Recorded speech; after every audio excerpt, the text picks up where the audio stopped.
guys! Welcome to my channel. So, tagal ko lang hindi nag-sit down video na ganito. Kasi nga, ang ginagawa ko is mag-games.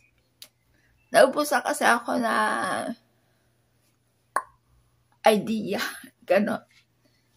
Pero lang gusto i-review kasi itong product na to is binigay siya sa mami ko.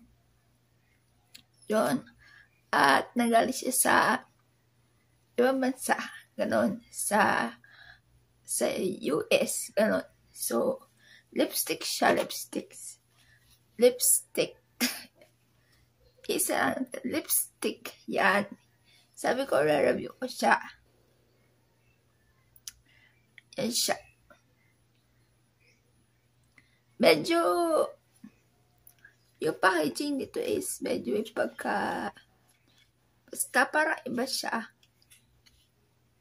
Ang kanyang pangalan is Hydrating Lipstick Rouge et Lèvres o Lèvres. Talagay ko na lang din yung pangalan. Baka mali yung pagkakabasa ko. No, yan. Hydrated. Yan.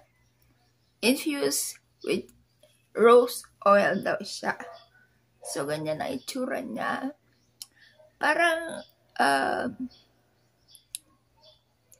may pagkasi unang lipstick yung kanyang packaging. Ganon ang atake niya. Yan. So, nandito sa likod yung direction. Yan. At kung ano-ano pang iba na hindi ko na mabasa. Yun. I-translate lang sa yung kanyang direction at saka ingredients. At meron nga pala siyang nadidigay ako. Ito yung kanyang shade. Yan. Rose red. So, alam niyo na, rose red. Pula to. It lang.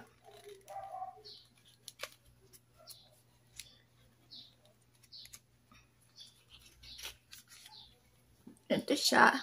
Para siyang medyo yung packaging. Parang sinaunang lipstick. Kasi ganyan o. Yan o.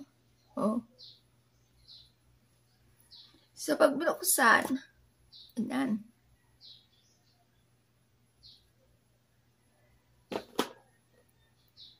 Tingnan natin ang kanyang yun, ganyan ang kanyang kulay. Rose red. Isa-swatch ko siya.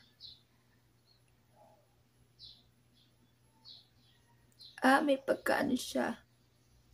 Ito yung class lipstick na para may pagka-oil. Ganun siya. Ganyan yung shade niya. Yan.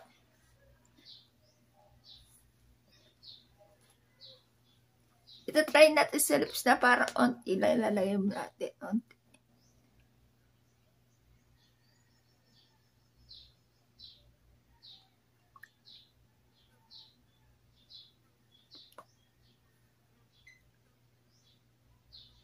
Onti lang.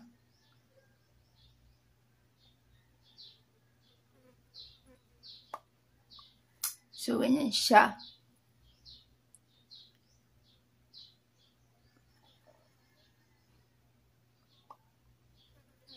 Yan. Meron pa makulit na langaw. Madaling araw pa lang, mga 5 na. Yan siya. Pag onti lang nilagay mo sa kanya. Yan. Ganda rin. I-full na natin siya.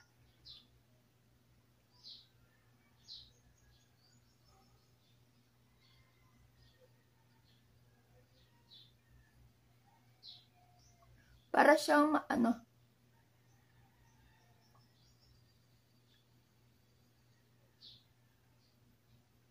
ma-oily, ganun.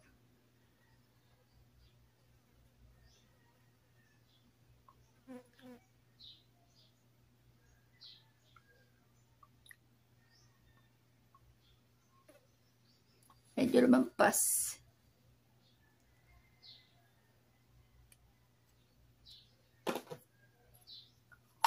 Hydrating nga ito. May makulit na hangaw.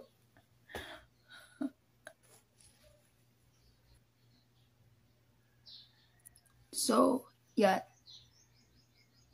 Ang kanyang tsura. Maano siya, ma-oil yung kanyang tsura. Yung kanyang feel. Medyo may mararamdaman kanya, mararamdaman na medyo may suot ka. Pero hindi naman ganun kabigat. Hindi naman siya ganun ka-lightweight. Para maganda to lagyan ng yung ibang color pa. Yan. At saka yung pagka-red niya parang hindi siya yung red na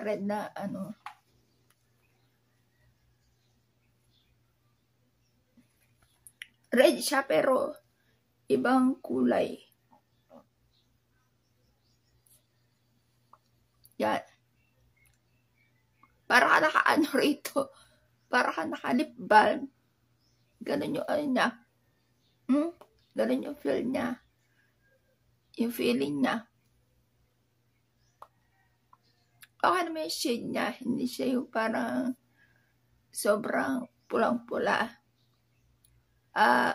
Kaya mo pa rin talaga isuot to. Pero kasi yung pulang-pula na hindi na masyado maganda. Ito okay naman siya. Maganda to lagyan pa ng para mas darker. Ganun. I-ombre lips mo siya. Yun. So, yun. Hindi ko alam kung magkano bili dito. Kasi nga, wala siyang price. Binigay ito sa mami ko. So, para ito sa mami ko. Tapos, binigay ng mami ko sa akin. Yan. Ganyan yung packaging niya. Tsaka yung packaging na para may pagka-old, ganun. Kasi ngayon, iba na. Yung mga dating lipstick, ganito yung klase na packaging. Yan. Tapos pagdating dito sa packaging na ito, wala na siya pangalan. Walang pangalan, walang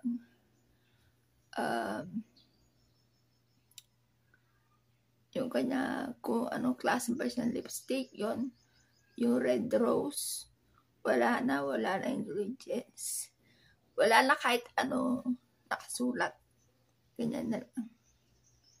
Yan. Kung alam ba, bibili ka ng gatong lipstick at iba-ibang shade, malilito ka. Yes. Wala hindi ko na alam kung baka iba yung kanilang mga design sa labas. Pero kung isa lang, malilito ka. So, yan. Yan ang aking review dito sa lipstick na to. Para siyang nilagyan ng lip balm. Nun. Hydrating nga siya sa lips.